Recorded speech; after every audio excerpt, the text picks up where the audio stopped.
We speak now to Suud Institute Director Dr. Jok Madut Jok, a professor of citizenship and public affairs at Syracuse University in the United States of America, about the developments. A very good evening to you, and thank you so much for speaking to us. Your thoughts about these developments and what seems to be the stumbling blocks? Hello, ma'am. Yes, and in fact, let me just correct you there. I'm no longer the director of Suud Institute, just for record. Oh, but to your question, this was long in the making. That after a whole year and some months of wrangling over the fate of democracy in Sudan, following the military coup essentially against the people of Sudan, not just against the transitional government that was put in place after the fall of al-Bashir. The country was completely brought to a standstill, where the protesters organized in a body called Freedom and Change Forces were unrelenting in their objection to the coup, and the military was unflinching in the face of rising protests. This was definitely bound to be the next step in the process of trying to stabilize the country and move forward with the structure of the state system and the system of governance.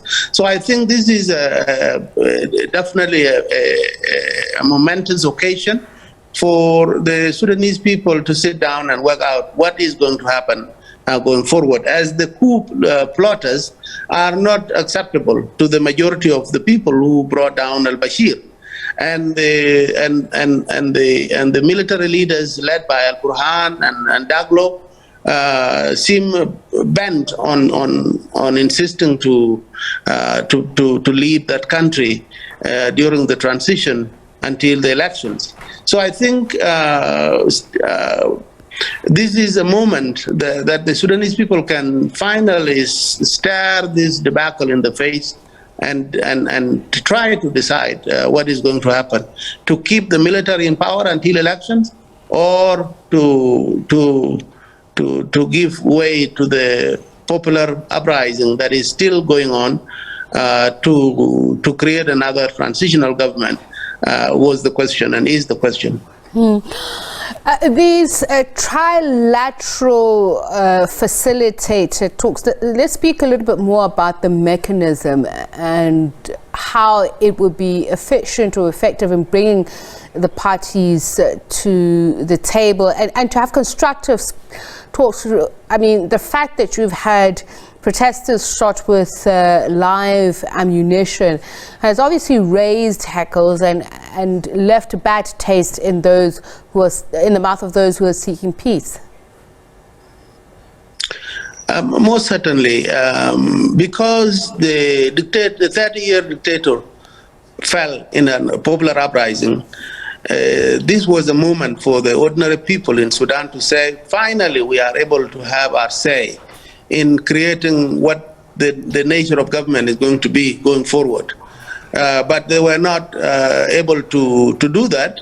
Within a year of that, there was a coup, and that whole euphoria of finally having a victory was quashed in that military coup. And when they continued to demand a popular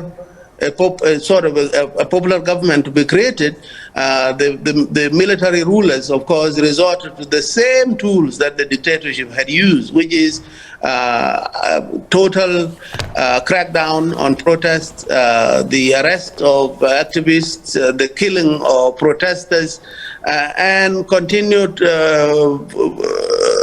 volatile relationship between government and people, but also continued war and killing in the peripheries, particularly in Darfur.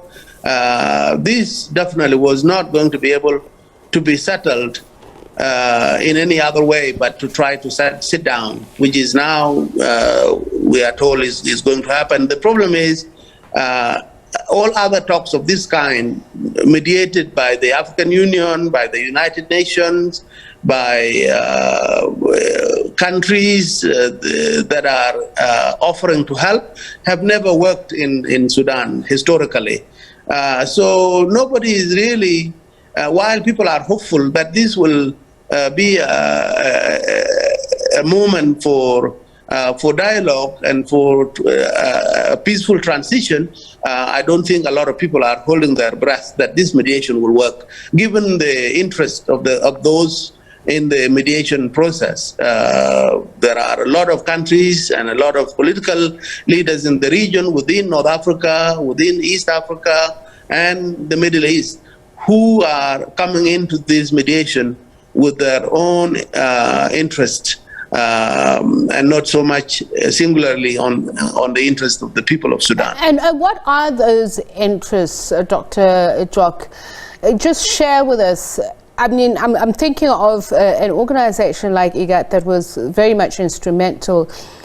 It took a very long time, but to help broker some sort of peace, to create some sort of democratic environment in Somalia. So it's got that experience of dealing with very entrenched views. But what history do they bring with them? You say there are parties who have interests that are completely divergent what the people of Sudan want. Who are those parties and what are they looking for?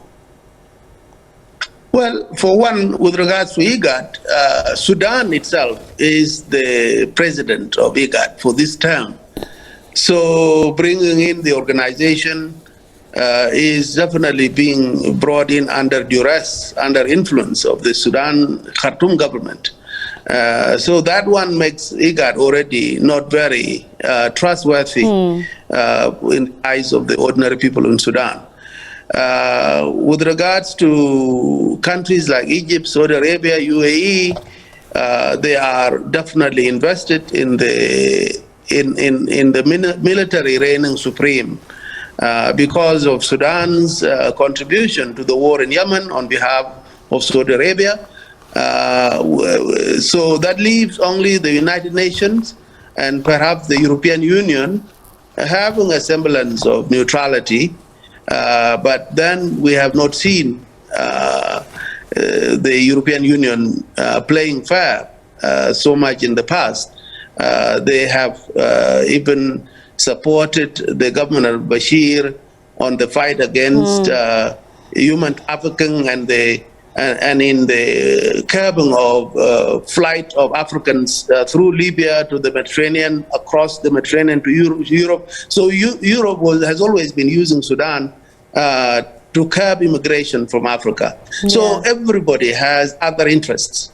I mean, as I'm listening to you say, it only leaves the United Nations and the European Union as having some semblance of neutrality, just speaking about it in those terms, that the European Union would be so-called saving grace as an indictment on African countries who are supposed to be at the forefront of helping us resolve these conflicts on the continent. So then what do you say to those resistance groups or committees who are refusing to come to the table because of such concerns, such as the FFC? I mean, how do you lure them back onto the table? Well, I mean, there has to be a show of genuineness on the part of the mediators if this was to be any meaningful process. Offering a program of change that will see the military junta conceding to the popular uprising, giving them some concessions, particularly in terms of their participation in what might be a coalition government.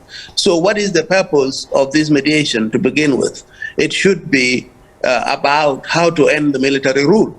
And so if FFC leadership sees that there is genuineness on the part of the military leaders to relent, to give way to democracy, that is the only thing that is going to bring them to the table. Otherwise, my sense is that these protests, this uprising, this continued popular chanting against the military rule, I think it's going to continue.